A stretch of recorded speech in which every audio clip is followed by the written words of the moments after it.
Microphone won't help because they can still pick it up. All right, all right, all right.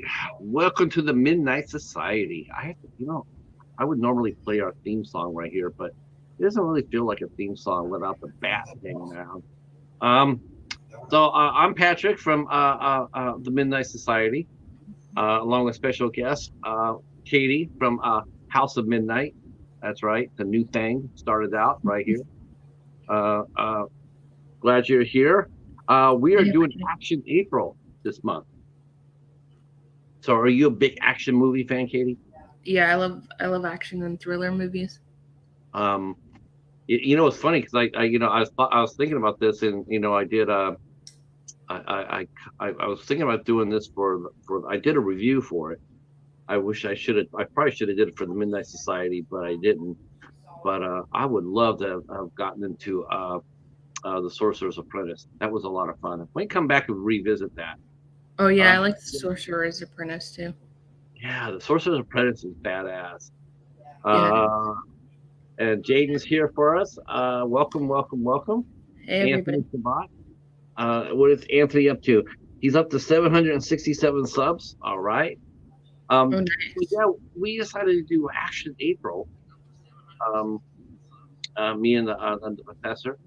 Last week we did Flashpoint with Donnie Yen, and tonight we are doing. What are we talking about today?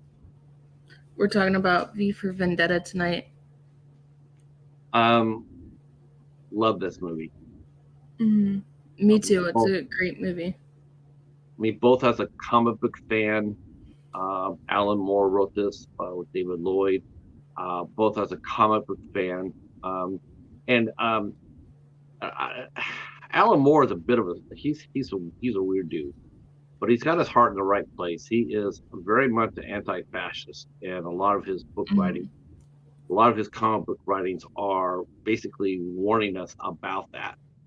You got V Right. for Vendetta, and you had The Watchmen, which is huge as far as that goes. Um, but I think this one here, this movie here is sparkly. I saw it at the theaters. Um, was very very impressed with it. It was a great movie back then, and it's even a more important movie today. Hmm. Yeah, it is. It's a really good movie. I really enjoy it. I haven't read the book or the graphic novel or anything like that, but it's really good. All right, I think.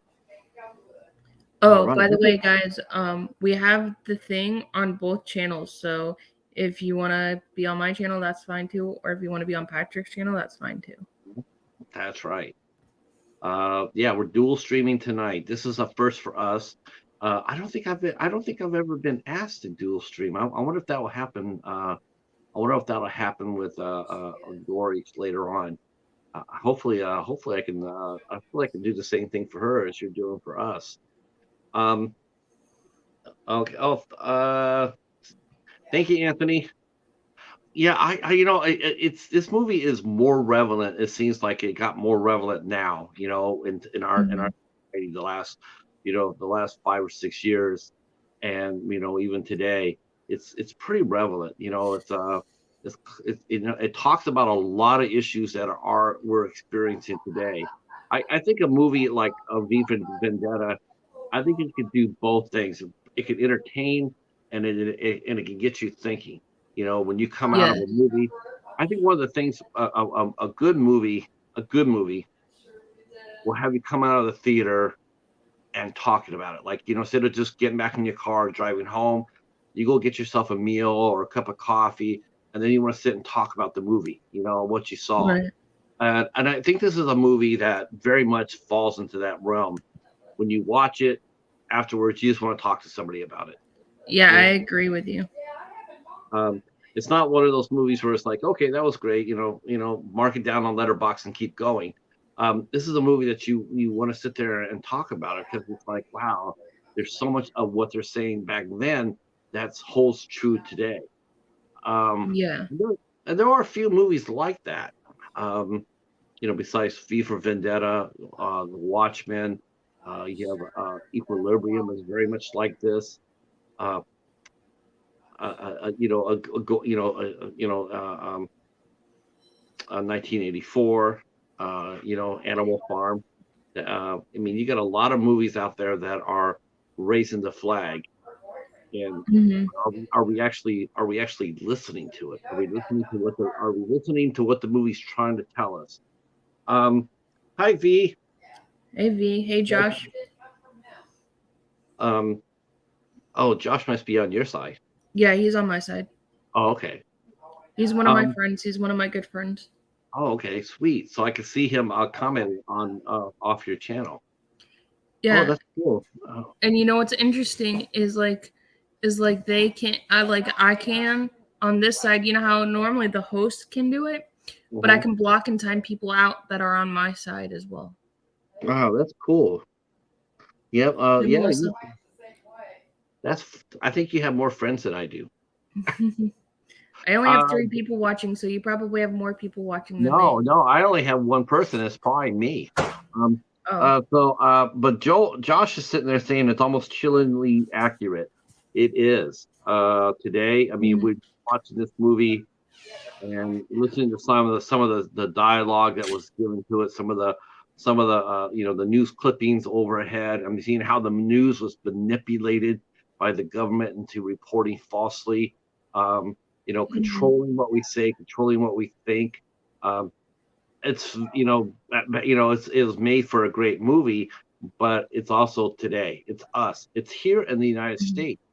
I And it's agree. really funny is they did it, and you know what's funny too is they started out in Britain. You know, you would think that'd be the Mhm. last, you know, for Britain. When I saw the movie, even though I know Alan Moore's English, I was not expecting V for Vendetta to take place in England until I read the graphic novel, and going like, okay, this is going to be set up here. I like the fact, the idea that they kept very much to the book. I don't really remember Alan Moore really bitching about this movie. He bitches a lot about a lot of his movies, that a lot of his writing gets transformed into comics or into movies. He you know, like he was not a big fan of Watchmen. I don't think he was a big fan of either the live series or the movie, which is a shame to me. I sort of stings a little bit because I really do believe they did their very best to convey what Alan Moore was trying to say, at least Yeah. in the movie, at least in the movie, um, just like they did here for V for Vendetta. Um, so V for Vendetta came out in 2005. Yep. Um, The year it came out the year I graduated high school. all right, all right. Hey James. Um, the release was in December 2005, and then the wide release was in March 2006. It made money. It's one of the. It's funny how DC movies, when they don't have their superheroes, makes money. Hmm. This was a DC vertical imprint. It's they made money. This movie cost about 54 million dollars, and it Hmm. made over 130 million dollars back at the box office. And and actually, it was really interesting too. Here's another thing about this movie that's really interesting. So the screenplay was by, at the time, was done by the Wachowski brothers. Oh wow.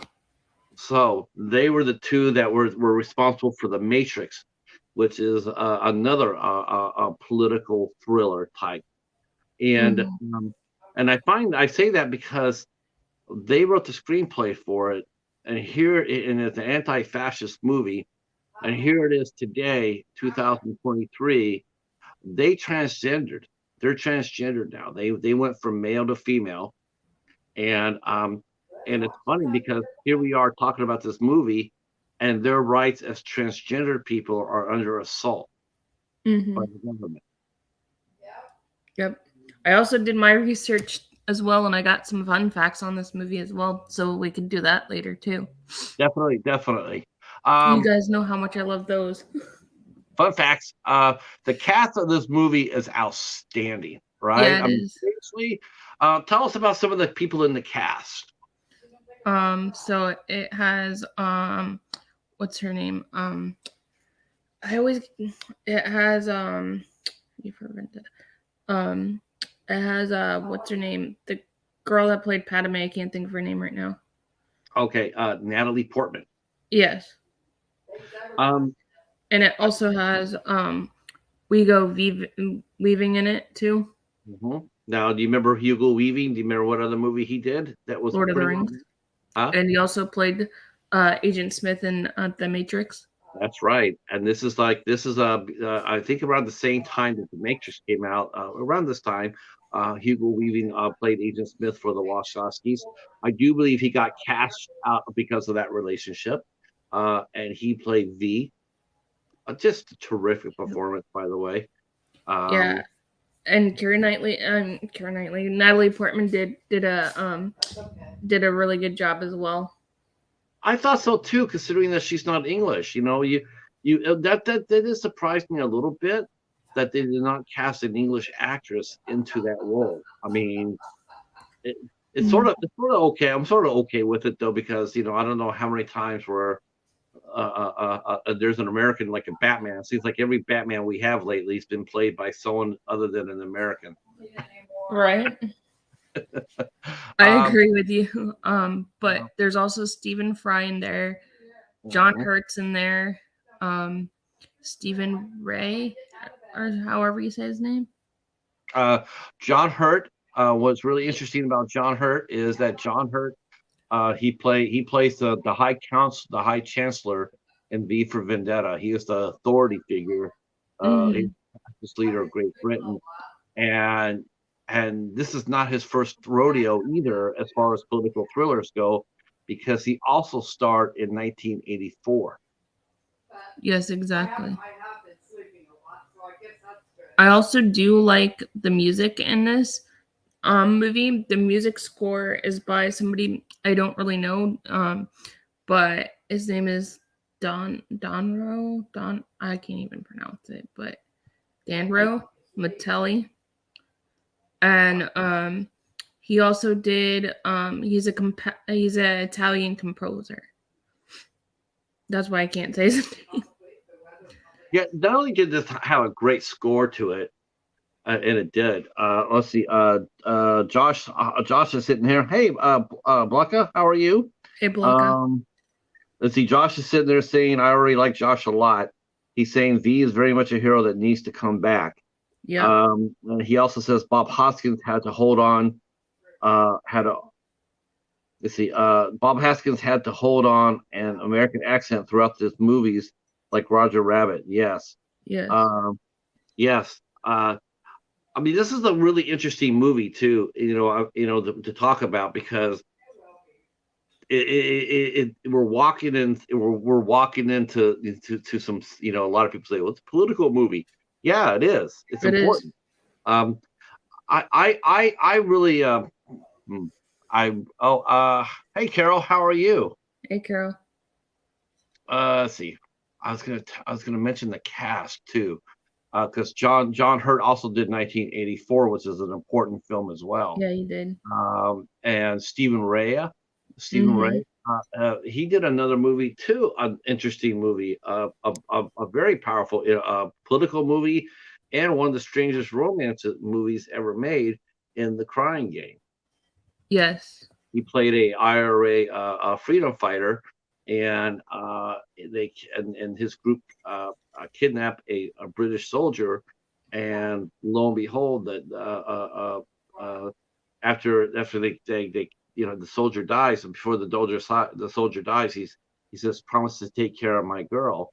So Stephen Ria's character, that's what he does. He goes and takes care of this guy's girl, starts falling for her, and then finds out that she is transgendered as well. So Mm-hmm. it's a really interesting casting the choices here. Stephen Fry, also a strong political pundit. He's not afraid to stand up and talk about politics as well. He's been known for that. So that was really interesting. He played an important role in the movie. A lot of these actors seem to be perfectly cast for that. It's not like just filling the roles. It was like filling the roles because they understand the material.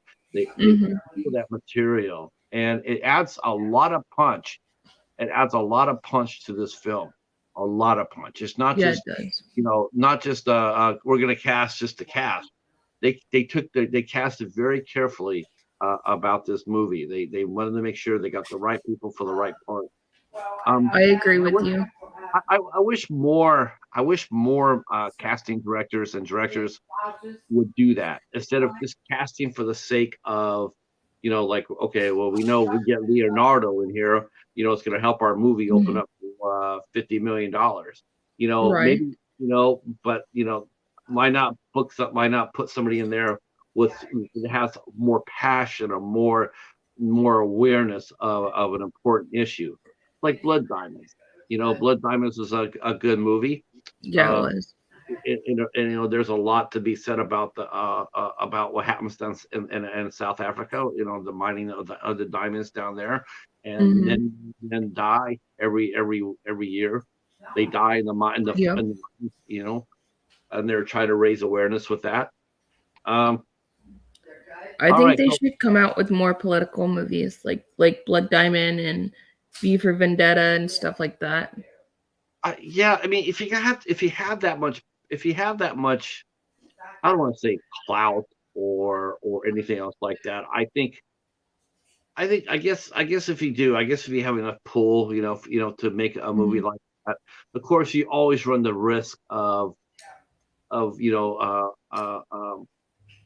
thinking Darren Aronofsky when he did Night Mother, which was a really strong political film with Mhm. with Jennifer Lawrence and the guy who played on No Country for Old Men. Um, uh, Which one? The Spanish guy? Yes, Javier Bardem. Um, Yeah. I think you can make movies like that entertaining. But a lot of people when they went and saw that movie, they were lost.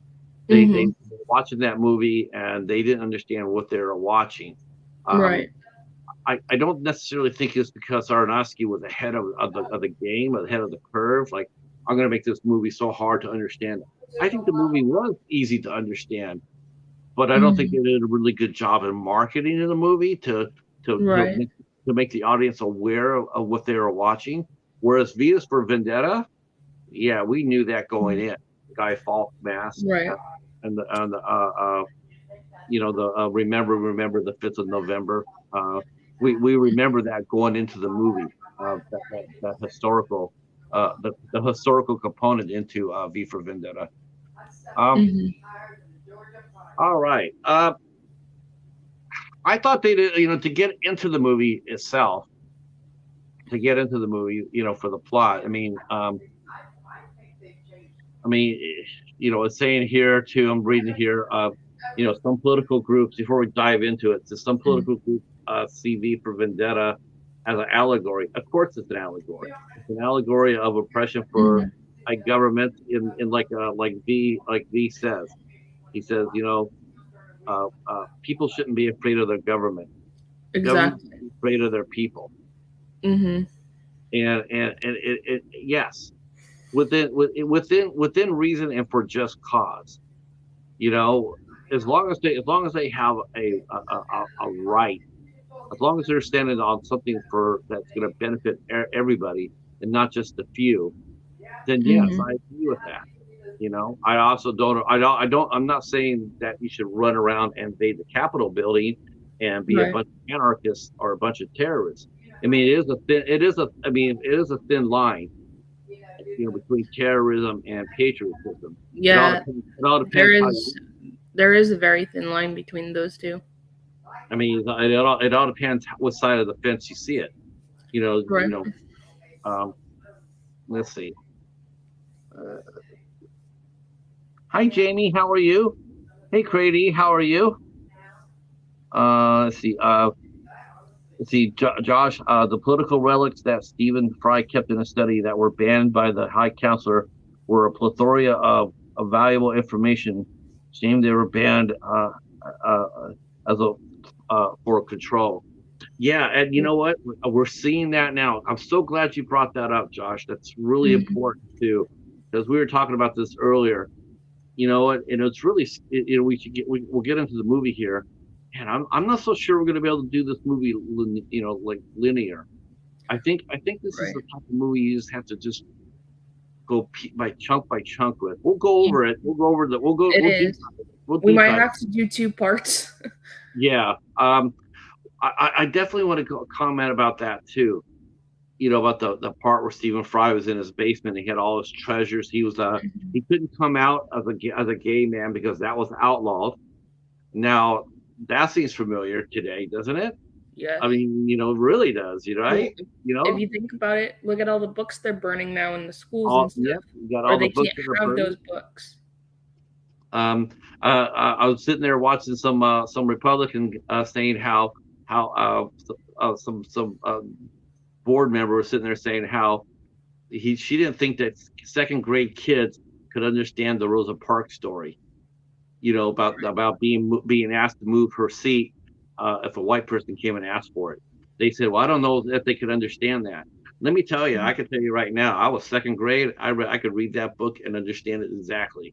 Um, Right. and you know what? And if second graders it's not understanding what the book is. It's not Mhm. curious enough to ask questions. Then as a teacher, you are failing. You are failing. You have to be Right. able to have. You want to raise kids' consciousness up and have them ask questions like, what does that mean? Why does she have to move? If you're a good teacher, if you have a good school, your kids gonna be asking those questions. Right. But you got to give them the opportunity to ask those questions. You can't have it hidden away like Stephen Fry did in V for Vendetta. He had, like Josh mentioned out, he had to hide his Koran because otherwise he would be in deep trouble, as we found out. Um, so Right. and that is very much like today, very much like today. Hmm. Um, hey Hobbs, I hope. all right, this is fun. All right. All right, so let's get into the movie a little bit. Do you feel like leading it off, Katie, or you want me to do it? It doesn't matter either way, whatever way you want to do it. I'm gonna let you take it. I'm gonna let you take it to walk us through the first part. Okay, so the movie starts off where I have to think because I watched it earlier today, but then I was doing a whole bunch of other stuff, so I have to think for a minute. um, so the Uh-oh. movie starts off and we kind of see, um, isn't it? Oh, hold on, wait 1 second. So the movie starts off and so it kind of starts off like towards the end of the movie at the beginning, which is weird because like it's like relapse type of movie type of thing. And so you see Natalie Portman, you see her in the train, and you don't know why she's there, and you're gonna find out why she's there. But that's how the movie first begins, and I just find that an interesting like type of movie because you don't see most movies with the ending first. No, no. Um, they flashed us back to why Britain is where it's at. Um, as of it's showing in like in a near future, the U.S. has gone to war with somebody or somehow and has just gotten their ass whipped and has enabled Britain to take over as a world power that it used to be. Um, there's a right wing political group called the North Fire, and they Mm-hmm. have a prime minister. They've replaced the prime minister, which is their leader of the country. They replaced him with a high chancellor, Yep. uh, um, who Adam Sutler, who's played by John Hurt, and he's just a diatribe of hate and fear and suppression and oppression, and he's he's on the TV. He's making all these speeches about how you're ruling with an iron grip, um, and because after a certain he doesn't want any insurrection. They've already Mm, been, they've already manufactured three major incidents in Britain that enabled his government to take over using fear as a tactic. They used a yeah. virus. Now, remember, this movie came out in 2005. The comic book came out even sooner than this. But but I think at this time where Alan Moore wrote this book, I think the illness that he was writing about more or less was probably allegorical wise. I think it was probably more HIV than I back think so then. too. Yeah, I back then, I back in the 90s, HIV was such a big thing, and so I do think it was. I think allegorical wise, it was aimed. It was that was the disease that he was aiming for. But Mm, and they also had a terrorist bombing which killed 178 people at a school. They yes, had it uh, did. poisoning of they had poisoning of a water that killed over 80,000. So they Mm, use these manufactured events to take over the government and suppress the people, keep them off the streets. Sort of like our yeah. COVID, sort of like COVID, right? Yeah. Yeah, this You movie know, has similarities to what happened in the past year. This movie has very similarities to it. uh, all right. So we do see that, and of course the high chancellor, he's everywhere. So and he's railing against his Mhm. subordinate, about the state of the nation, and saying you got to got to come down on harder and tighter, and and Britain Mhm. will you know almost like Uber Alice, Right. overall. Um, so then we do meet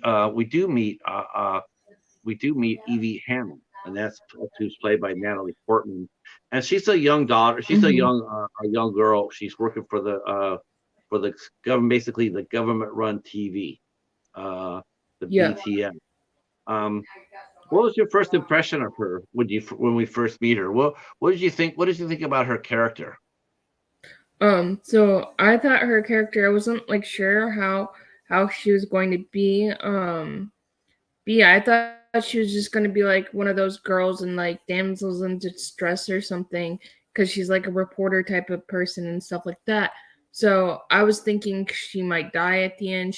We don't know exactly in the beginning, and so like so I thought she was like just like one of those like girls that are gonna be like a damsel in distress, but she actually overturned it, and she has a lot of strength and everything because what happens towards the middle of the movie and everything. And so I think she is like almost one of the heroes of the movie as well, besides V. Um and I really liked her character. I did too. I liked her character a lot. And I did too. I thought her character was really well fleshed out. So we got to know who she was. She seemed both, she seemed a little unsure of herself. And of course you can see her because it was ruled by fear. Um, Right. and so you see everybody being careful about what they say and how they say it because Right. you never know who's watching. And then And she you don't comes know if the out. government's gonna kill you as well. Right. And we see that too. We see that because we see her and she's getting ready for an event. And as she's getting ready for the event, she goes outside. Um, she goes outside and she's accosted. Um, Mhm. she's accosted. Now she's a daughter of activists that were or freedom fighters or patriots Yeah. or however you want to see it. But both her parents died. She's her dad and her mom died, and Mhm. we do see what happens to her parents. And quite honestly, it's absolutely chilling because it's very much like Nazi Germany. They were being used for medical experiments, like Joseph Mengele did, and then their Yeah. bodies were tossed in a mass grave. And we see what happens to her parents. and Mhm. again, that happened. That's not a movie. That they're basing this on a real actual event, and it's a powerful scene. And so we know that where she comes from, but does she truly understand it? Um, Mhm. Exactly. so she when she the I first, was reading what Hobbs was saying, sorry. oh, I'm sorry. Oh, let me bring up your channel so I keep up what's going on over there. I think you have more action than I Hobbs do. said, "I never really looked at this as a picture fe- as a motion picture featured as a political film. I just more of a action adventure horror combo." Oh And no, then Josh is talking about yeah, and yeah, then Josh is talking about the scenes in the three water camp where they strongly criticize the events of happening lately. Again, pay attention to this movie. hmm that's right. That's right. Yeah, Hobbs. This Yeah, movie is this movie is very more relevant. like a political movie, action adventure movie.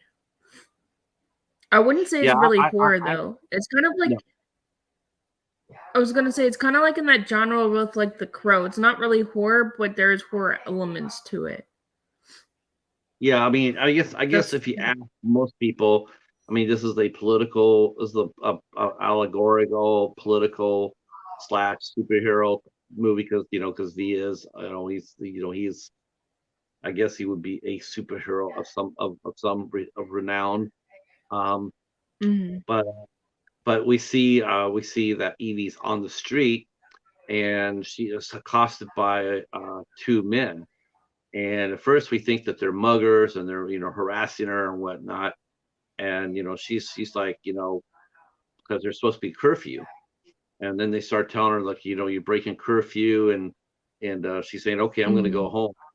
And then and so she tries to get out of there and she breaks out her mace. And then they turn Yep, around she and we does. find out that they're the secret police. They're called Yep. fingermen.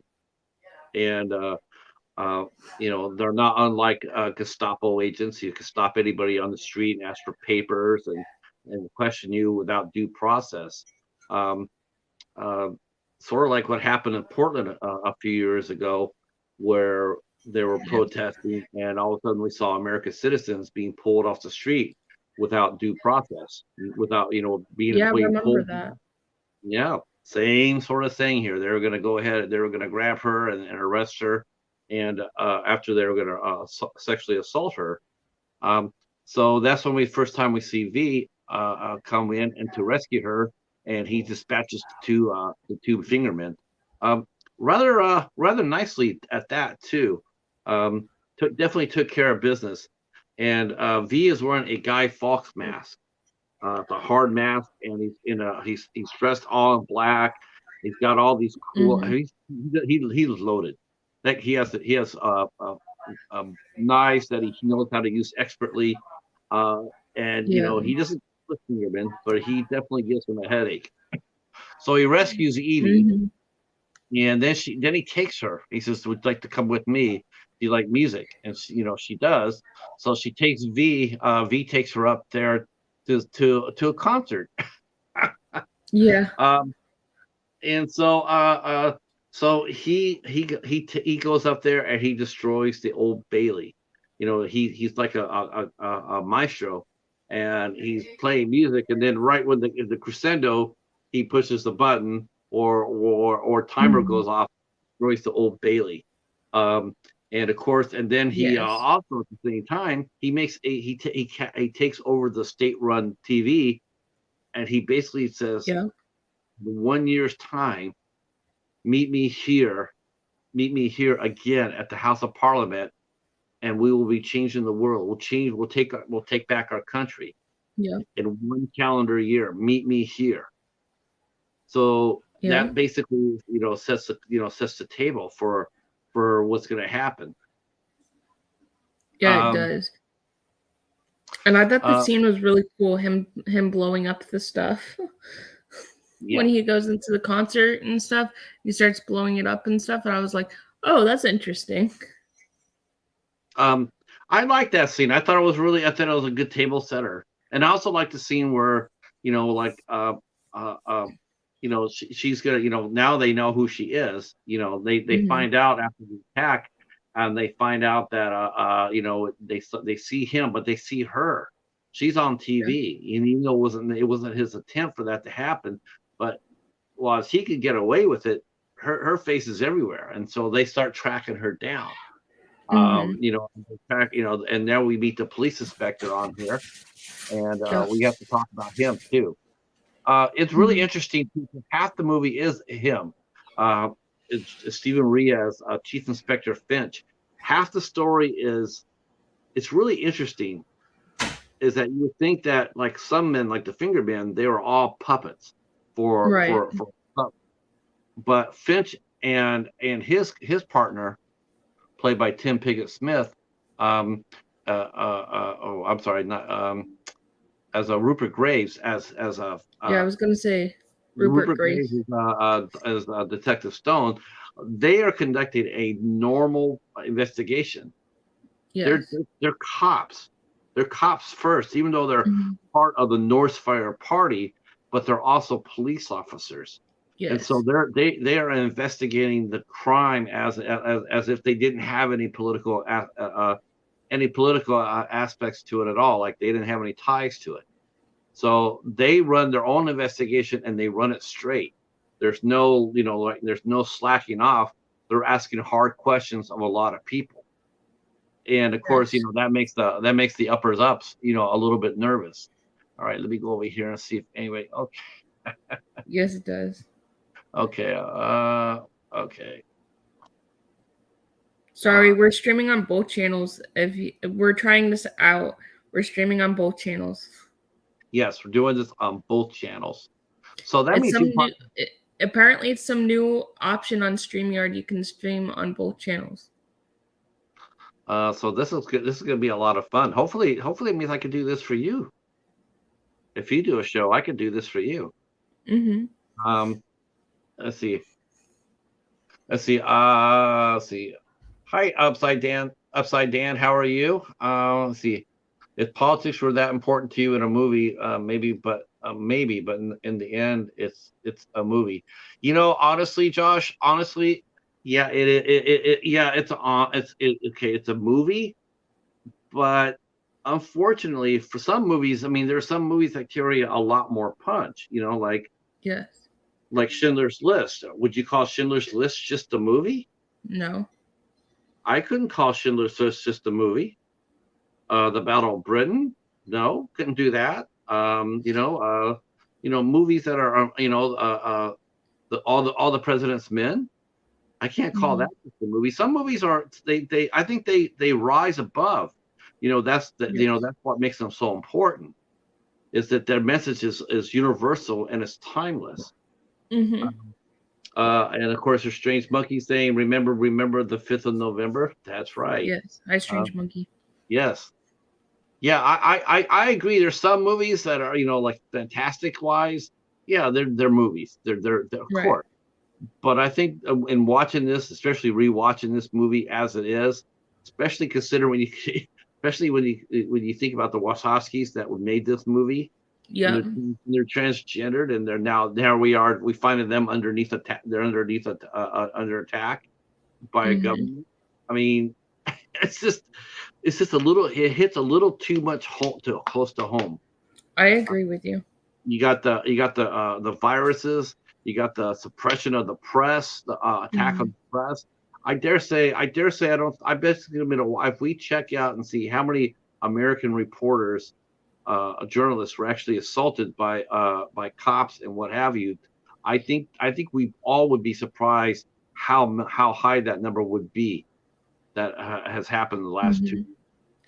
I Uh, agree with you. I think this movie you can also take some of our realities of what's going on in the world, and you can take some of it together with this movie because this movie kind of goes hand in hand what's been going on in the world right now. um, what did you think of Inspector Finch? What were your feelings about Inspector Finch? I thought he was kind of like a dickhead in the way that he was being towards certain people in the movie and stuff like that. And I mean like his character is okay, but I really didn't like him as a detective just because of the way his character was. I, I think in the beginning, but even in the beginning, though, you sort of sense the idea that he was disillusioned because Hmm. when Sattler was giving his speech, and they're all sitting in front of him, and then they say, when Britain will prevail, and you see him like muttering, like not making eye contact, Yes. just like muttering. Um, Hmm. You do. you sort of get the idea right then and there that Finch is not your typical diehard, like McCready was. McCready was, Right. he was the leader of the Fingermen, but he was Yes. diehard party. Whatever Sattler said, he'd do.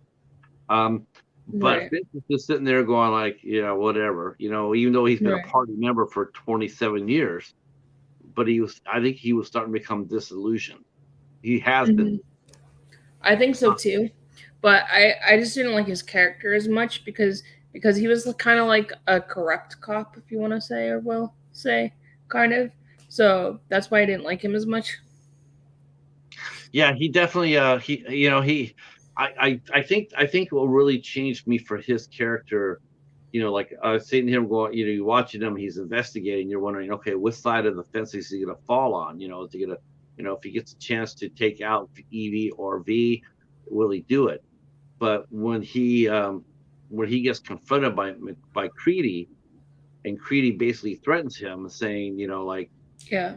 you don't ask, because he starts asking questions, because he figures out there's a pattern going on, so he's investigating the pattern, and then when Right. he's warned off by Creedy saying, Creedy's like doing he's doing two things. He's speaking out of both sides of his mouth, right? He's saying, Mhm. you gotta solve this mystery, as your investigation, but you can't go and ask any of your chief suspects any questions. So Right. how's the hell the man supposed to work? He can't because he has to listen to his boss as well. So, he Mhm. can't really work the way he wants to, I guess. Um, so the day after he bombs the Old Bailey, um, V penetrates the TV station where Evie works at. Uh, Yeah.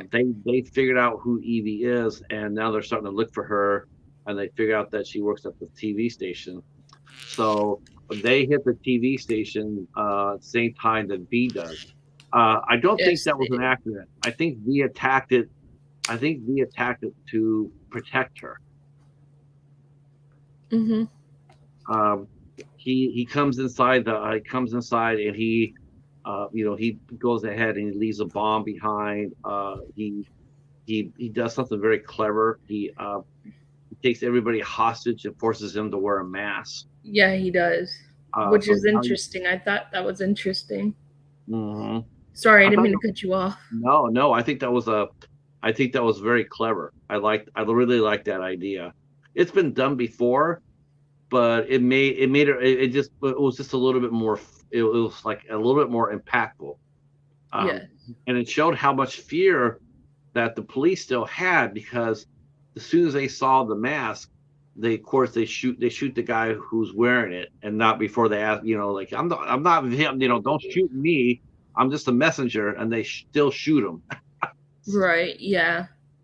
um sort of like another a sly commentary, nonetheless. It's sort of like a sly commentary toward quick triggered cops. A lot of cops will get out there, and before they assess the situation, they're already pulling the trigger on their guns. They're reacting instead of policing. Yes, I agree. Um, hey, Flett, welcome in, welcome in. Hi, Glad you Kyle. guys are here. Glad you guys are all here. Hey, Um, Drew. feel free to share us out if you like to. That'll be awesome. We are talking about V for Vendetta for Action April. Mm-hmm. Um, And you guys can also go to Patrick's channel or my channel. Go over to Patrick's channel and hit that thumbs up. And also I'm doing it on my channel too. So all hey, right. So, Jake. is that the famous Jake Jolly? Yep.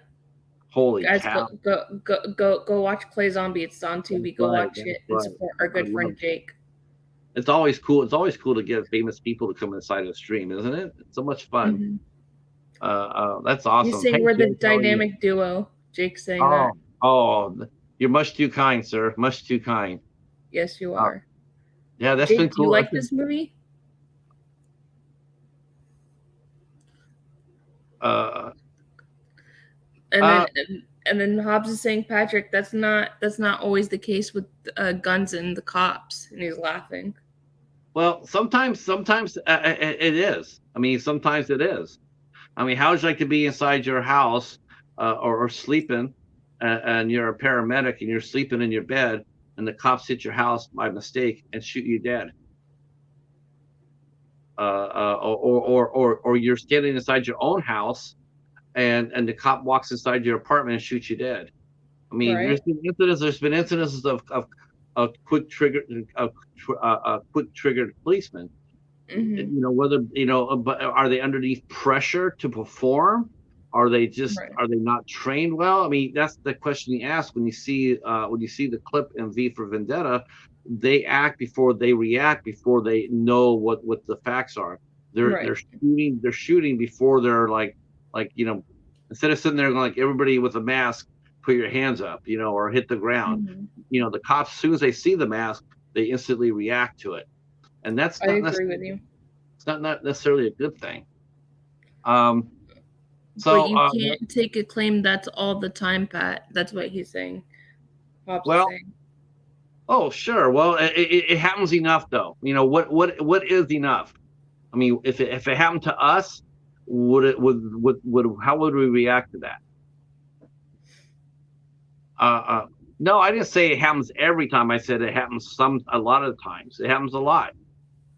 There's a lot of that going on, and the Right. videos are out there on YouTube to show you too. You can type in police shootings on YouTube all day long, and you'll see a lot of cops that are due to the stress of the situation or lack of training or newness or whatever, they tend to sometimes react quicker, especially with some parts of society faster than others, and Hmm. it showed that here in V for Vendetta when they stormed the TV station looking for Evie, and then they realized that V is on V's there too, so Right. they get they're reacting to that, and they're reacting instead of finding out information, they're shooting first and asking questions later. Right. Um, Exactly. I think they should have gotten the full story before they started shooting people in this movie. yeah, you would have But thought. but sometimes that's not the case, and they just you know it happens. Um, so it does look like they caught V. It does look like they caught him. They got the drop on him, and it looks bad there for a minute because he's not armed with guns. He's just got knives, and this guy hasn't. He has a drop on him. But then Hmm. comes over and she saves V by turning the guy around, tapping on his shoulder, and then macing him. But the fingerman knocks Evie out. He hits her in the face and knocks her out. And then V, knowing full well that she would definitely be 100% blamed for that, well, he picks her up and he takes her with him so she won't be arrested and tortured, and probably Hmm. getting killed for it too. Um, so then we see that V is he is waging a one man war against Northfire. He is going through their leadership ranks. He's killing various members of the party. Um, and when he does that by various different means, he's leaving a flower behind, or like a rose. Every victim is Hmm. getting, and he's making his way up the chain. And of course, this causes Adam Sutler to really come unglued. Like, you got to find this man, you got to find him, you got to kill him. Um, Yes. and well, we don't really understand what the why is he going after it so hard. And then we start seeing V's backstory. Um, and we see that V was actually used as an experiment. Yes, He, he yeah, was.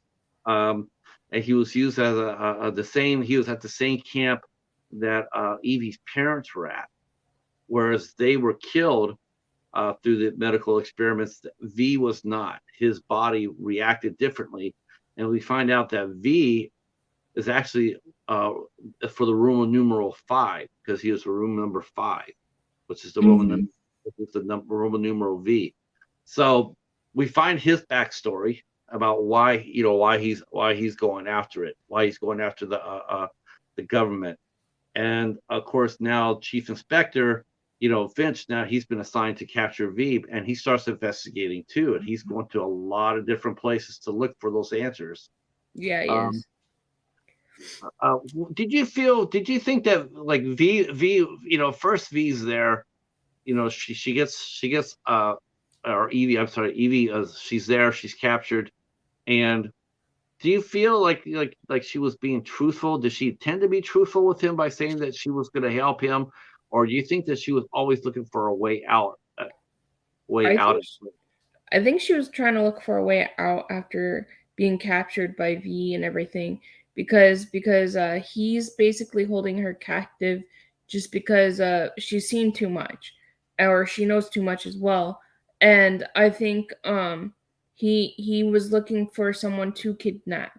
I mean, like, not necessarily like kidnap, but if you think about it, it kind of reminds me of Beauty and the Beast, this movie too, because Mm. Beast kidnapped Belle, and so the same thing happened in this movie. And he basically kidnaps her, and she basically lives with him for like a year. But they also, if you look at how their dynamic is, he was kind of like a little rough with her at first, and then he kindly slowly noticed that he needs to be a little bit more gentle with her. But I think he was looking for somebody that knew too much, because she's like a reporter, whatever, and needed somebody with more information about what the government was doing, or whatever these people were doing. Um, I think she was, first off, she was pretty amazed by when she wakes up and she smells breakfast being made, and she hasn't eaten in a while, and then she bites down into the breakfast and finds out that it has real butter, real eggs, Yes. stuff that the average Briton wasn't getting. And she's like, "Well, where'd you get this?" And he says, he basically liberated it from the from the elites, from the rich people. He Yeah. liberated their food. Um, He kind of and reminds me of Robin Hood too.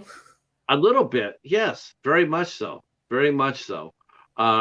Except that we didn't see him really take anything. We just saw him, Mhm. he was more, yeah, he's definitely more on a hunt. He was definitely looking to eliminate the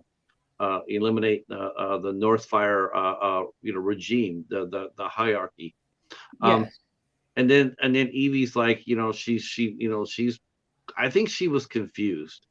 I She think was. she, I think, I don't think she truly understood the dangers that she was in, because she's only like 18 or 19 in this movie. So I don't Yeah. really think that she truly understands how much danger she was in. I mean, because he's like, they were looking for her, and I don't think she was aware of that. I don't think she realized that She they had, wasn't. no.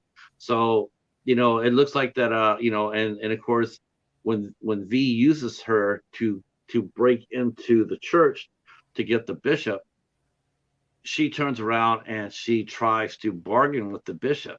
Yeah, she does. She tries to, sit there saying, "Hey, he's coming to kill you.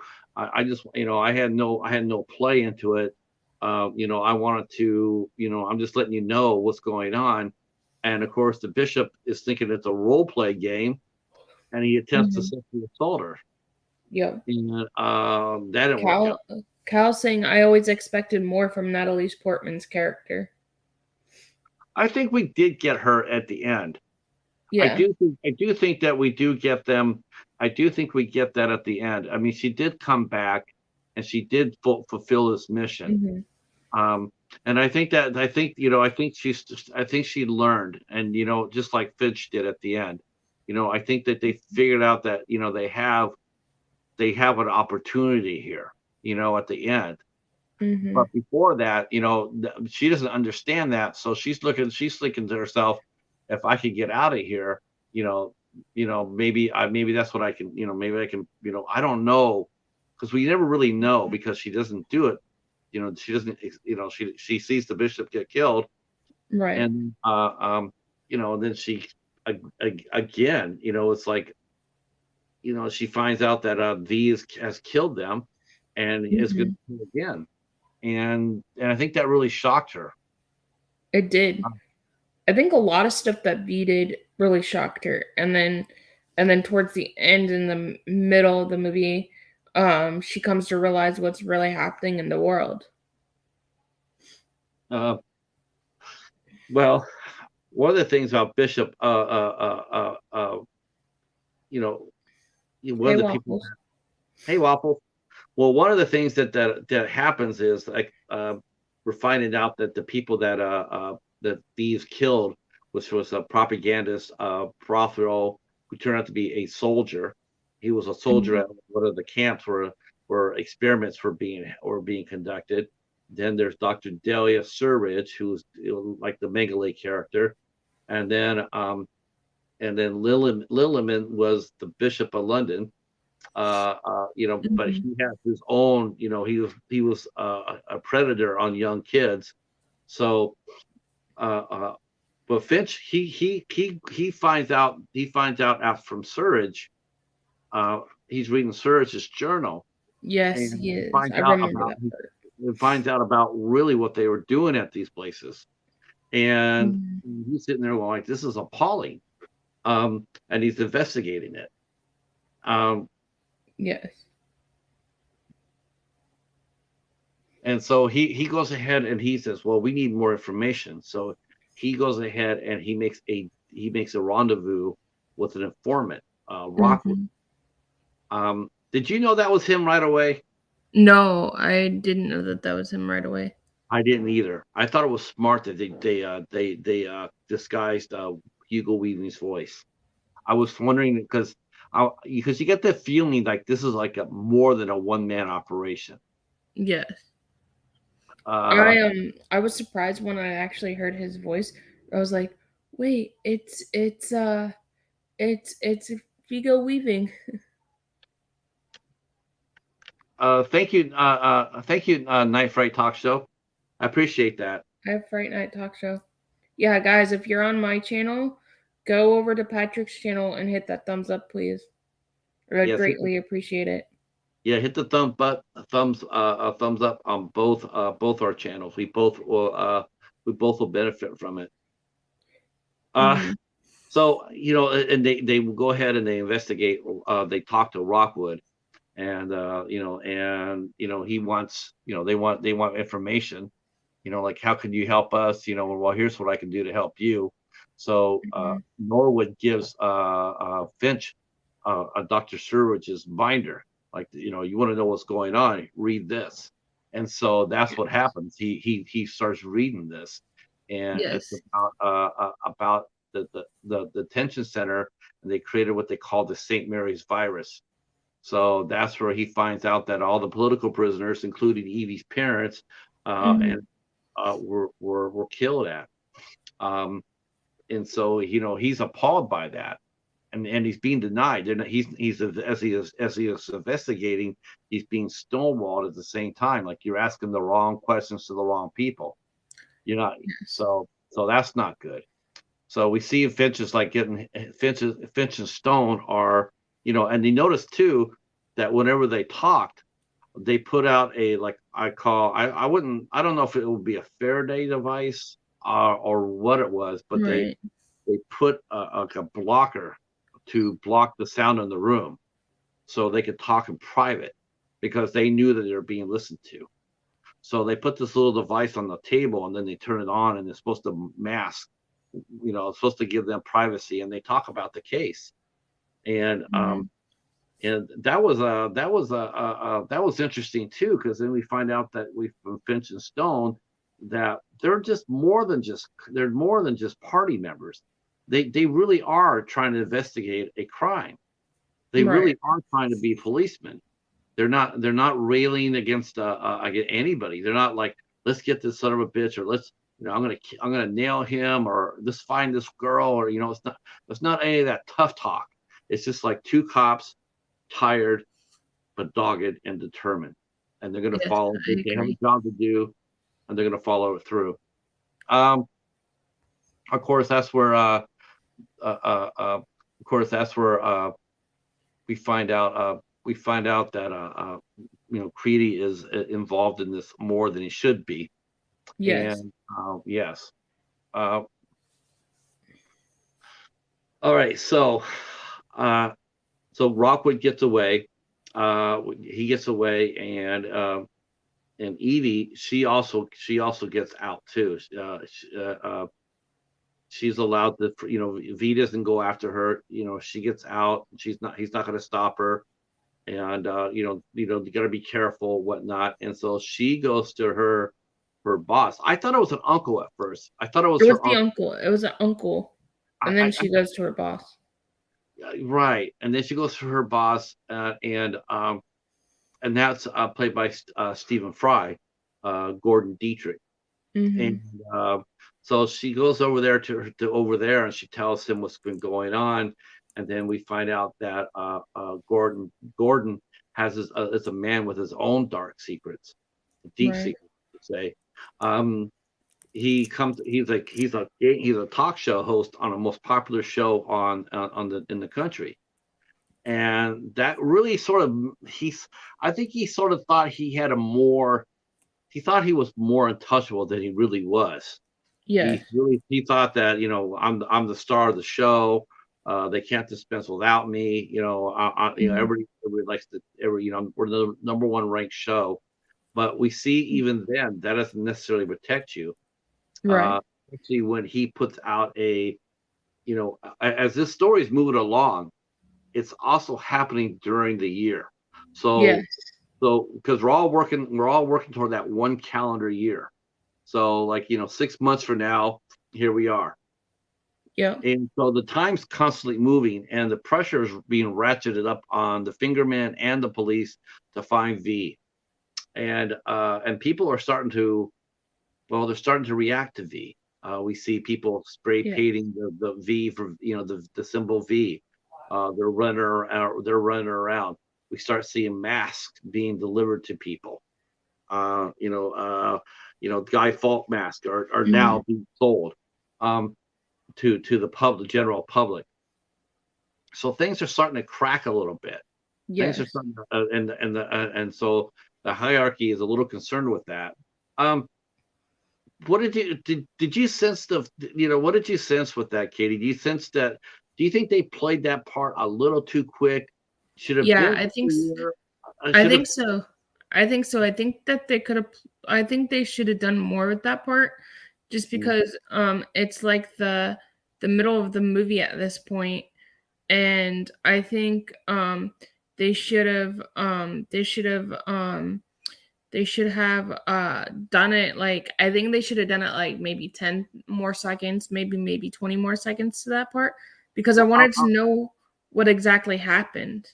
I was thinking, instead of the year, maybe I think maybe they could have slowed it down a little bit more and showing more citizens' reaction to what V was doing. Like Mhm. a lot of what V was doing, I don't necessarily think the general public would know about. Yes, you would hear about every time there was a North Fire leader killed, they would go on the air and they would report it. In fact, Edie Right. commented on that, saying how, after he killed the propaganda minister on the news, the newscaster was telling the story, and Evie said, "She's lying. I can tell she's lying because she blinks a lot when she lies." Right. And sure enough, you see that. I just thought there should have been just a little bit more. It would have been more interesting to see them a little bit more public response to what he was doing. I agree with you. Other than a couple of people spray painting the V on, Right. showing that a little bit. I just wish they would have stretched out that year just a little bit longer. Um, but the year is moving on, and so Now she's with Gordon, and Gordon shows Evie his secret, and he has a secret base of his own in his basement, and in it Mm-hmm. he has all sorts of he has forbidden objects, art objects, the Yes. Quran. He's also we also find out that he's also gay, and that Yes. he can he has to be seen with a lot of beautiful women, but that's not who he is. That's not what he wants. But he can't he's not allowed to express who he really is, because then Right. he would run the risk of being arrested and killed. And Right. so what he does though is he makes a show. Instead of shooting it to the state-run script, he decides to go he decides to go off the reservation and do his own show.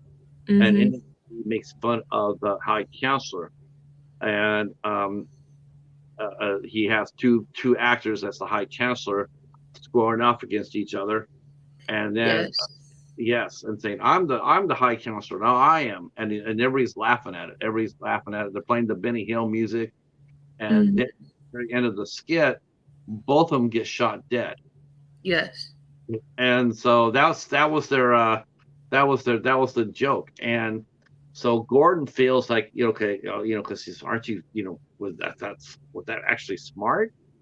Was that I don't think was it that was a really smart well thought out? idea. No, I I didn't think so either. I'm thinking, why do you think that was all you're going to have to do is just go ahead and make an apology?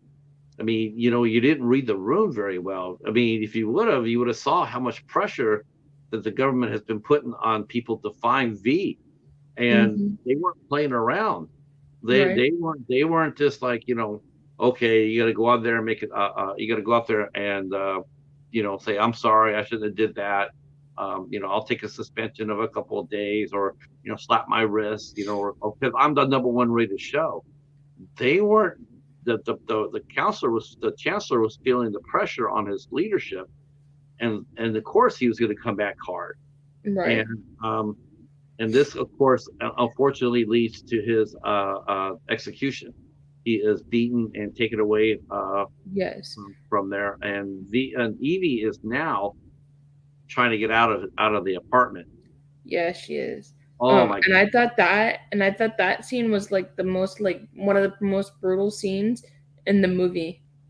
Uh, when Gordon got hit. Oh yes, that was, because she had already seen her mother as a child. She had already seen her mother basically being taken the same way. Mm-hmm. Max is Her saying mother, hi to you. right? The same black bag over the head. I mean, Mhm. yeah, I mean, she was traumatized. Um, Max is saying hi. oh, hi, Max. Let me go ahead and check the chat here. I'm trying to, let's see. Man, you got everybody. Guys, go over to Patrick's channel. We're dueling streaming, so guys, go Oh over to my God. Patrick's channel and hit that thumbs up. I don't think we're dueling anymore. I think you're just kicking my butt. Um, I think you know what it is. I think everybody's coming from yesterday's massive House of Midnight show yesterday on the on Steven's channel, and yeah, you guys are having fun over there. We're gonna talk Um, about that. We're gonna talk about that before too much longer here. Uh, but no, guys, really go over there real quick. If you're on my channel, go over there and hit the thumbs up for Patrick, please. uh, I'm just glad you guys are here, regardless. Seriously, I'm But it glad you helps guys are both of here us for this. out. Like once this video is over, I'll put your link down. Yeah, we'll put everybody's links down. We're gonna put Katie's link down and whatnot. Definitely. Um, and of course, by all means, by all means, we'd love to hear you, because this is a movie I've not heard anybody talk about in our community. Right. Actually, this is a movie I actually would have thought that maybe someone like Cal L. Daly, because he's a comic book fan too, or a bunch of comic Carol's book. saying she's still in your chat. Who is? Carol, Michigan Carol. Oh, okay. Carol, Carol's there. Hell yeah. Hey, That's what they I was. all went over to your chat because now I only have 3 people watching, so they went over to your chat. Oh my gosh. Glad you It, guys are here for this one. it's I actually our first time doing the dual streaming thing. We've never done it before. No, yeah, this is new to us. Um, yeah, Well, you got 9 likes so far, so uh, yeah, that's good. Oh, that's says now I got 10. Yeah, this is the movie. This is a movie that we have not heard anybody talk about at all. no, I've been here in the community going on 3 years, July, and I have never heard anybody do a deep dive on this movie. I And haven't either. I know there's a lot of comic book fans in here, um, and I have not seen anybody deep dive this. And to Cal's me, saying he's always heard people uh, speak good about it, but just not much detail. yeah, to me, that's like I said. I suspect that Cal probably has a copy of this in his collection. I know he collects, and I know there's a few other comic book collectors out there. I'm sure they have V for Vendetta in their collections. That came out as a graphic novel. But I would love to see somebody else tackle this. I would love to see somebody else's take on this movie. I really would. Um, I Mm-hmm. would like to see, because there's a lot of good thinkers in here. And well, there you go. Cal says is sitting right in front of him. So I would love for see somebody else tackle this movie because I think it's important, and I'm enjoying the hell out of talking about it. Yeah, me too. It's always fun to hang out and talk movies with your friends. Definitely, definitely. So Evie is escaping from Gordon's house, and she falls, and she gets knocked out. Mm-hmm. Um, wow. All right. I mean, oh no, she doesn't get knocked out. She falls and she gets up, and then she gets black bag. Oh Yes, man. Oh, I thought when I I saw thought that, she was gonna be a goner at that point. I did too. I was thinking, how are you going to get out of that? I thought it was Creedy. I thought it was Creedy. I was going, like, oh shit. Then because you're thinking like he's going to capture her, then V's going to have to infiltrate the Fingerman base to get her. But Mm-hmm. that's not what happens. Um, she wakes up and she's in a cell, Yes, um, and she then undergoes. Actually, this scene here, the next scene here, a little bit. It reminded me of had slivers of Martyrs in it. I never seen Martyrs. You haven't seen Martyrs yet? Oh, that's a hard movie. That's a hard movie. I don't know. I don't know. I can't really necessarily say I would recommend that for you. I don't know. You could try it. It's you didn't like I've the heard centipede. people talk about it. You I didn't just like haven't seen it. you didn't like the centipede, right? No. You definitely will not like Martyrs. No. If you didn't like the centipede, you will definitely not. We will not like Martyrs. But it did have a sliver of Martyrs in it. Um, we see that Evie is she starts getting breaking down. She starts gets broken down. Her identity is taken from her by having her hair cut. So her clothes are taken, and Mm-hmm. thrown in a cell.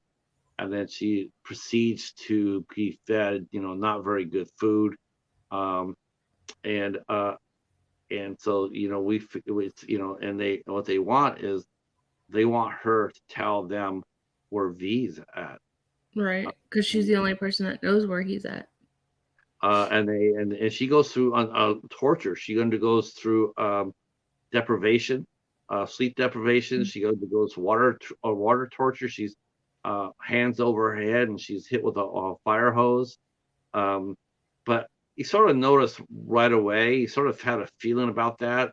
The water was there, but it really wasn't there. It was like it looked more like Right. cold water than a hard water. Like if Mm-hmm.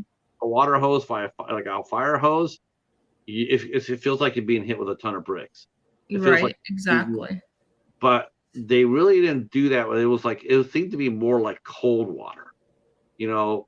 So you get a sliver of a hint there that maybe not all is what it seems to be. And Mm-hmm.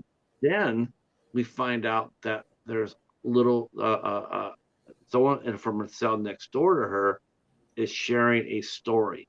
So through a little Yes. hole there, she starts getting these little notes in through the hole, and it starts telling the story about this woman who during the government takeover of what she endured.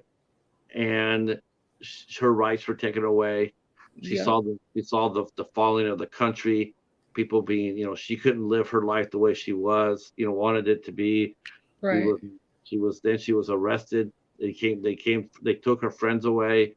Then they came Hmm. for her, and then she was put into the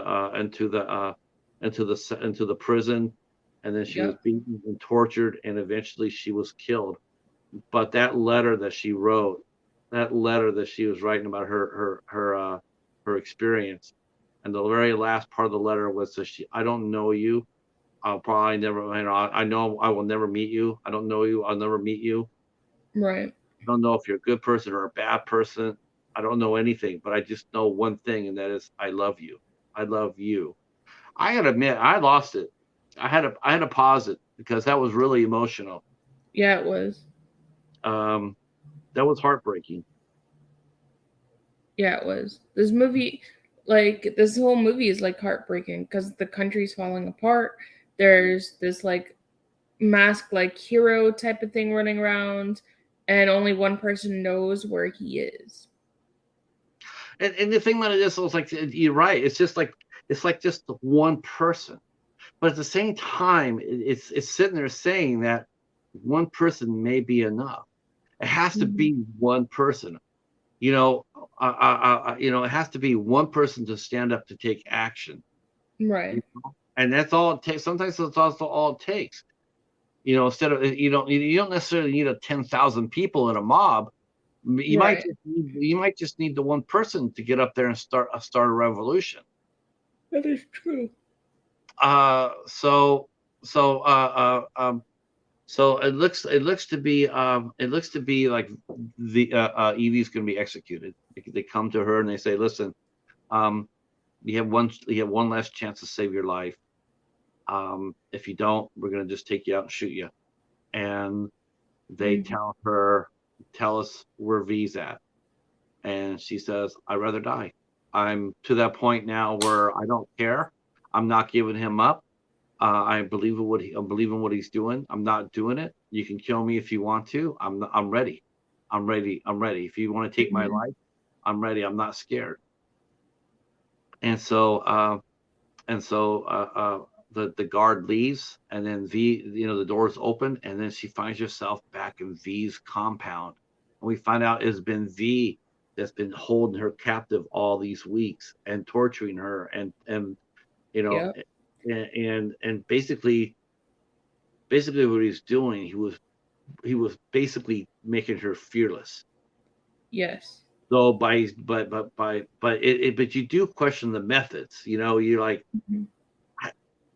do you really think torturing her and depriving her of food and blankets and common decency, do you really think that was the right? I mean, basically, what separates you from what the government did? That's exactly what the Right. government did do.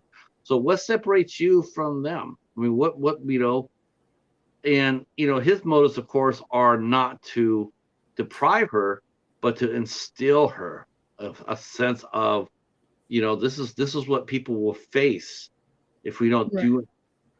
You're undergoing what people are going through now, and unless we do this together, this is what's going to happen in the future. So Right. there is a method to his madness.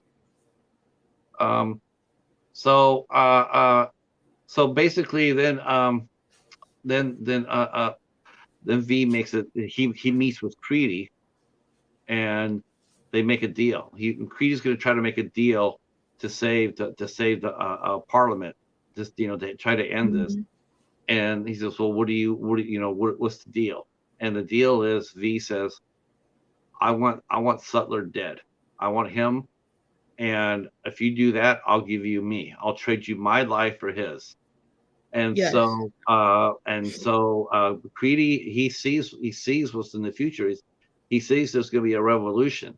Unless this is stopped now, he's gonna be swept. So they grab Sutler, they grab the High Chancellor, and they bring him to a meeting, and that's what they do. The Creedy shoots him dead. Yes. He made a deal. He made a deal, and and before he left for the meeting, V had told Evie that this is his last run. He got the train running. He packed it full of explosives. Yeah. This is the year anniversary. He's got one last mission to go. So this is what he's going to do. He's going to leave Evie the train, and then he's going to go and take care of one last piece of business. And he says this is a Hmm. one-way trip. And you got the feeling, though they didn't show it in the movie, but you got the feeling that V had lost a lot more than we realized because they didn't show him and his family or son or daughter or anything else. Right. Yet at the same time, you're thinking that he did. He must I have think lost. I think that's why he became who he became and put a mask on and everything, because I think something might have happened to his face, and it doesn't say what happens, but I think the government went and hurt his family and he wasn't there at the time and couldn't protect him, so he feels like he has to protect Evie. Yeah, because we saw briefly he has scars on his hands because all his hands are Hmm. burnt. So, and we see him, they show him standing there in the fire. He's standing there like it's sort of like a Jesus symbol, standing out like a cross. And Hmm. at the same time, it's sort of like a superhero pose, like he's standing there, like he's feeling the fire, but it's not Yeah. really impacting him. It's not. It's got to, Hmm. instead of running from it, he's standing there in front of it. We don't really know exactly what enables him to survive that. We know that his hands did not, and he has to wear gloves, and he's an expert weaponry. He's an expert. Yes. Um, all right, let me catch up with the chat here. This is fun. Okay. Let's see. Hops saying good morning to Max. That's awesome. Let's see. There's Anna. Anna's here. Hey, Hi, Anna. Anna. How are you? I hope you're doing well. Happy Easter. Happy Easter. Happy Easter. Okay. Let's see. So, so he goes ahead and he goes down there to see the High Counselor get killed. It happens, but now it says now it's time for you to die. And Right. V's like, I got a little something left in the tank. And he tells him like yes, you can shoot me, but you're not going to be able to kill me. And after you take time to reload, I'm going to come over and going to kill you. And he goes, well, how Right. are you going to do that? He says, by putting my hands around your neck. Now Right. Creedy's there with like 10 officers heavily armed. Yeah, he is. And they say, well, let's kill him, kill V. So they cut loose on him. And he takes all their fire. He takes it all. He's getting hit all over the place. But you can also see too that he is getting hit, and he gets knocked back into the wall. And while the cops go ahead and start reloading, you can hear it in his voice that he's been hurt, and he's been hurt bad. It's like, Yes. and so, but he goes, what does he say after Um, after he gets knocked into the wall? What does he say? I forgot what he says. Don't remember. He goes, my turn. Hell yes. He goes, my turn. And Right. he goes to work. Oh man, that was a badass scene. He takes care of all those cops with the knives. And he is Hmm. just he's waxing them. And sure enough, he kills Yeah. every single cop there, including one where he throws the dagger and puts it in the guy's forehead. He puts a knife in the guy's forehead, a Yes, he thrown knife. does. That is hard as hell. Yeah, it is. I mean, you have to have some serious strength to throw a knife into somebody's forehead. This is the thickest part of your skull is right here, your forehead, and to be able to throw a knife into that, it was just badass.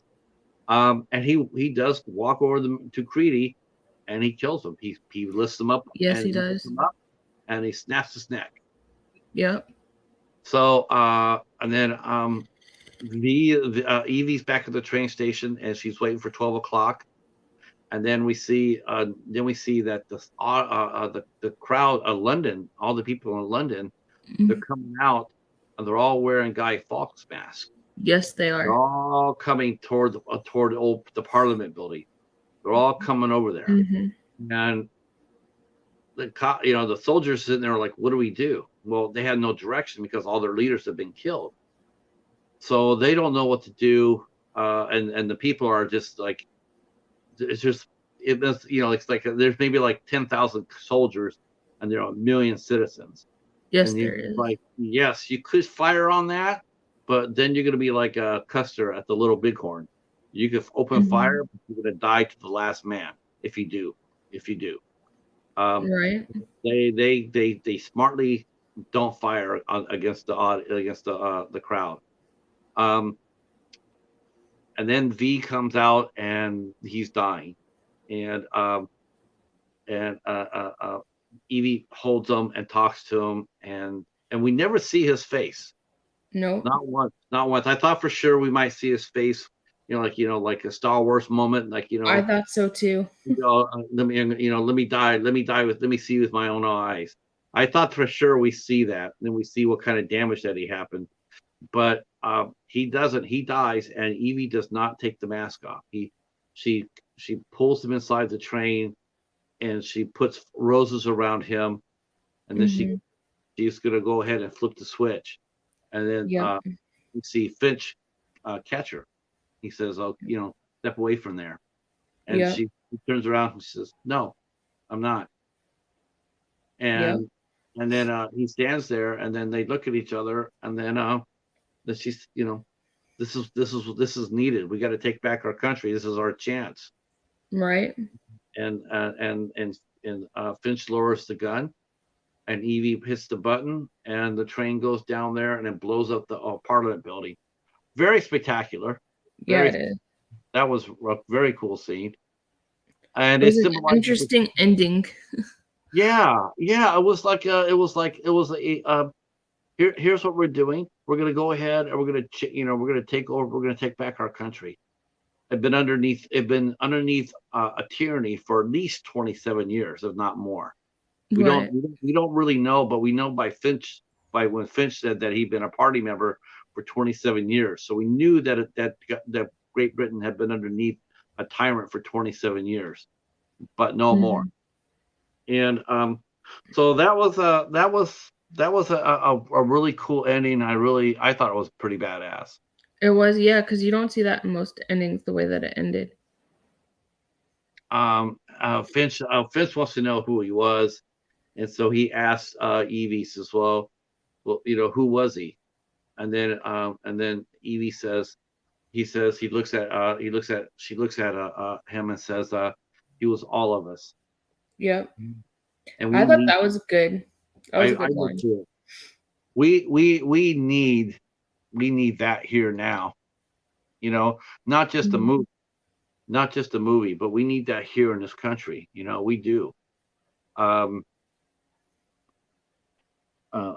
for sure. I mean, there's so many parallels from a movie that's 18 years old Mhm. to a movie now, where what they said back then is applying today more than ever before. I agree. Um, this is one of those movies that supersedes just an average movie. It's This has a lot more message to tell than just, honestly, I would put this up with a lot of movies like A Sound of Music. I would put mhm. this up against Schindler's List. Uh, you know, the movies about Anna Frank. Mhm. Any movie that's that powerful. You know, I agree with you. the Sands of Iwo Jima. I mean, things like that. Anything where it's All the President's Men, 3 Days of the Condor, those sort of movies right there that have real meat to it, that have a real powerful message. Miracle Miles, another Mhm. one. The Day After Tomorrow. Right. Yep. There's a lot of movies out there that are just they're just important movies to know and to watch and to acquaint yourself with it and apply it to today's headlines. I You know, agree with you. so so what did you think of overall this movie, Katie? I mean, did you find yourself? I mean, you said you've seen it many times before. Were you surprised to see how it parallels today? Did you watch it? Yeah, Like, holy shit, that's today. It's now. yeah. I watched it and I was like, holy crap, because I watched it last night, and I was like, huh, it does kind of parallel with what's going on today, like with the pandemic and everything that Mhm. happened years ago, a few years ago, and basically I was talking to Mark one day, basically, and we were saying, like if the U.S. Guard came in here, right, during the pandemic time, basically they would have to tell us what we can and can't do, basically. And I was like, this movie kind of reminds me of that. Like we didn't know during COVID if that was going to happen or if the government was going to shut down or what. It was sort of funny how they just, it was really scary. It was really scary seeing, they manufactured a distraction. The virus got out suddenly somehow, even though they knew about it. They knew about it in August, didn't tell anybody until January. Um, and then, of Mhm. course, we didn't do anything about it. So people were dying. People were being controlled by fear, Yep. by lack of, some people were saying, well, like wearing a mask is against my rights. Other people say my mask will protect me. I mean, there's a lot of, the president not doing anything at all, just sitting there watching it, just, watching us Mhm. basically at it. Um, but again, then we start seeing the strict gun, strict police activity. The one of like Buffalo, New York, where they were marching down and knocked down a 75-year-old man and gave Mhm. him brain damage. The incidents in Portland where citizens were, like I said, they were pulled off the street without due process. There's no Mhm. reason for them to be pulled off the street. There's just Right. there's no cause for that. Um, and of course we saw the insurrection on January. Um, so when you saw the various marches down in Virginia where people were marching down with swastikas and and Mhm. on Nazi propaganda. I mean, we saw that here. We see that here, Yep. and that's really what this movie was talking about. The rights, the rights of people are being trampled, like gay rights are being all taken away. Transgenders are being underneath Yep. attack. We have book burnings now. We have Mhm. banned books. I mean, this is all that was talking about in an alternative future. Right. Now is happening to us in our present future, our present time. I agree with you. We all should support each other, whether you're gay or trans. We should all just support each other. Yeah, don't. I mean, it's absolutely right because listen, if their rights are taken away, right? If women's rights are being taken away, by not letting them choose what they do with their bodies. Mhm. Now, gender to being attacked. Um, if you think that you're not being attacked, if you don't think your freedom, you talk about your freedom, like you want to protect your guns. People want to protect their guns. Now, Mhm.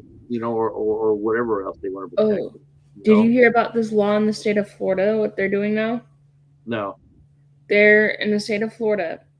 The Ron DeSantis is it still has to come about, or it still has to be voted, but he is taking away the amendment where you can conceal a weapon. So that means that everybody in the state of Florida can have a weapon, whether whether they have a permit or not.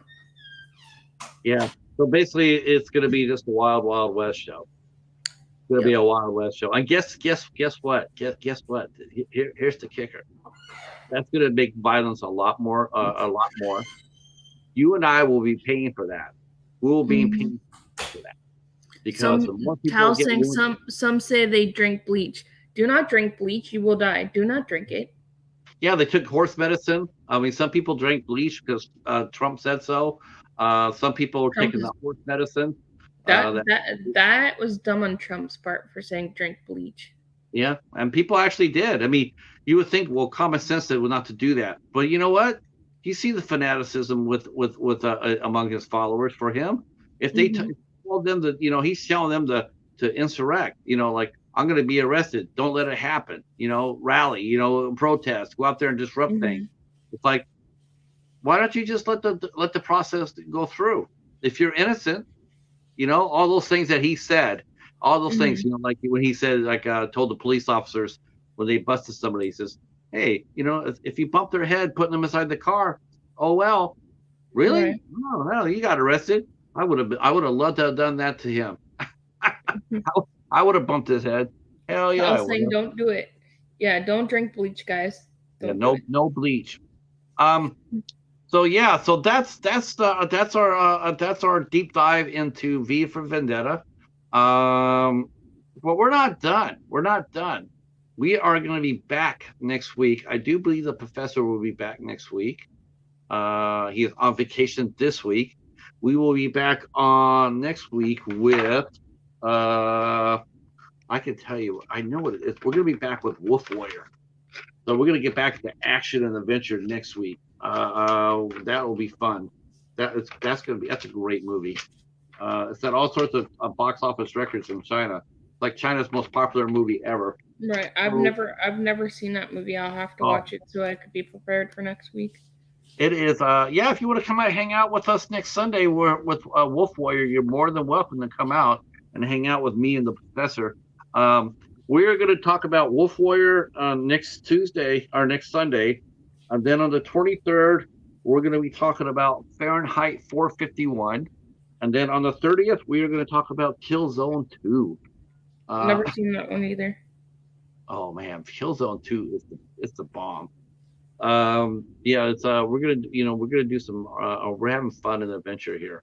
And I know Fahrenheit 451 isn't exactly like a action adventure movie, but at the same time, maybe it is. I can It's, switch it. We could do I equal think it's ribbon. kind of both. I think it's like a thriller action movie. It's kind of both. Yeah, it was written by Ray Bradbury, one of Yep. the I read the giants. book. I Yeah, have the book. I had the book a while. I had it when I was younger. I need to find a copy. I have not found. God, I have not found a Ray Bradbury book at the library in, like, I can't remember when. If my library has it, I'll send it to you. Uh, yeah, yeah. Did your library sell books? Yeah. Nice, nice. Kind of like the DVDs. You know how Yeah. they have like a table of DVDs and you can put the dollar, the quarter, whatever, and they do it with books too, Wow, nice. and Yeah. magazines. I hope that I'm going to be looking more when I go back there. I'm going to be putting in a request to our clerk. I'm going to tell her that I'm looking for a copy of Fahrenheit 451. So hopefully find it for me. Um, all right. Katie, what's going on with your channel before we get out of here?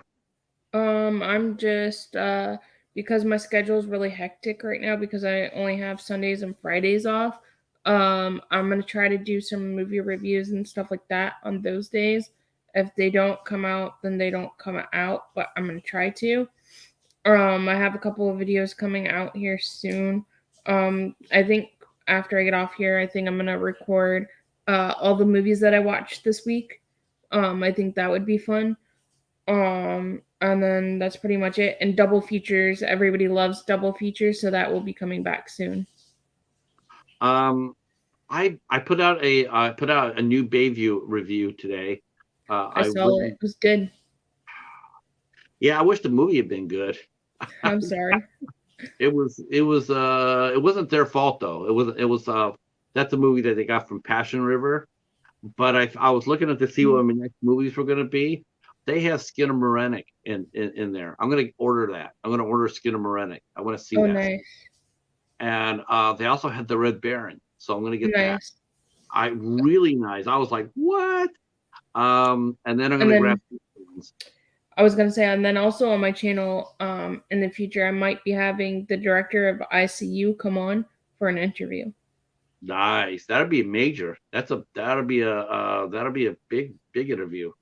Mhm. I don't have anything like that on my deck. I do have Creators Month coming back though in May, but I do have some dates to talk that we can mention. Um, so on the 11th of this week, I have Rena McGonigal will be here with us at 8 o'clock, and then on the 12th, I have a awesome director named Kivan Kevin. I can't pronounce his last name. She Kalish. I don't know. I can't. I just crush it. And then on the 13th, which is a Thursday, I had the lovely Alexis Icono coming back. I love Nice. Alexis. She's so cool. She It's one of the coolest chicks ever. She really is. I really like talking to her a lot. I got one of her movies.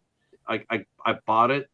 I Mm-hmm. actually had it when she was here, for the first time.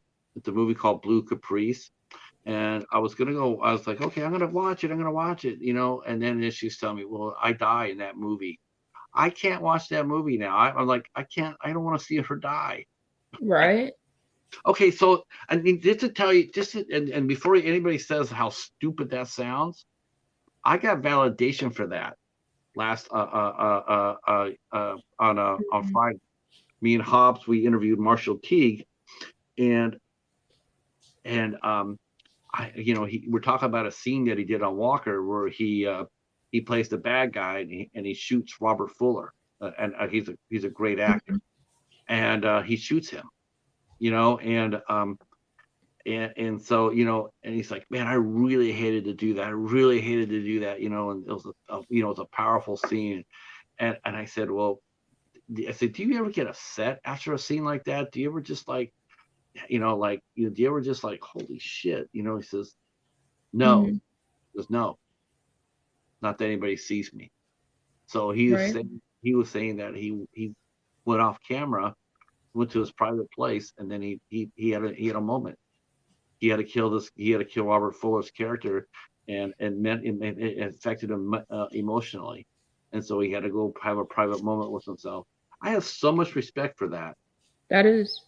I have so I much have respect for respect for that. I that mean, too. big tough guy like Marshall Teague, and then he's like, okay, I'm gonna go. Mhm. Then you're doing a movie, and then you go around there, and you have a moment. You go like, you killed a great guy. Even though Right. he's an actor, but it's what he represents. And you killed him, and it's like, Mhm. of course of course it was moving, it was touching to hear. Right. So that's why I just can't watch it. I just okay, it's a good movie. I heard it's a good movie, but I just can't watch it. Right. No, Um, no. I feel you. I watched this movie with Tom Hanks in it, and I like last night, or was it last night or the night before? I think it was last night, and I didn't know that it. No, it was the night before, and I didn't know that it was going to be a sad movie. It's called A Man Called Named Otto, and what happens at the end made me cry. Oh, did they? Oh, they must have had the original ending. Oh, good. They didn't change it. Okay, because I know that movie it came out in Norway, I think, or Denmark, and originally, and I know the story and I know how it ends. I was wondering if they're going to Hollywood it, and I'm glad to see that they didn't. And Um, I didn't, and I thought it was gonna be like one of these stories, like, oh, it's a nice old, it's like a grumpy old man, and then they become like friends, him and the girl character, and I was like, oh, they become friends, and this is gonna be a good movie. Nope. no, no, I but mean, then like, it was a good movie all the way up until the end because I don't like sad endings, but and it did have a cat in it. I vow, Happy Easter. Yeah, it did have a cat, so you can't Mhm. go. Hey, Lady Valerie, happy Easter to you. Okay. And then that'll be it for me. I'm gonna get out of here and get And some. then, guys, go check out my video with on Horror Freak 85's channel. We did it yesterday. He interviewed me. Go check that out. Oh, but yes, by all means, I'll put that down in the description box. When you go in there, drop a comment. Just tell them what you think about the House of Midnight, possibly new thing going on here. I'm gonna keep saying that until Hop says, "Shut up." But I just came out and like, is that a new thing? I was just, yeah, Patrick thought about it. And we're like, well, it's a combination between, because you are doing the midnight hour, and now then you came on and guessed it on the House of Horror, so it's House of Midnight, and it just seemed to make sense. Right. Um, yeah. Well, I'm everywhere. I'm everywhere. I'm anywhere and everywhere. Uh, All right. Speaking of that, I got to get everywhere because I'm due to go over to Bye, Gory guys. B Movie's house. Thank you And all for yeah, coming. come over to Gory B movie. We'll be over there in about a few minutes, and we'll be talking about Evil Dead 1981. All right, everybody. Thanks for coming out. We will see you next week for Wolf Warrior. Me and Bye, the guys. Professor, Katie, and the Cheetah. Peace. Bye.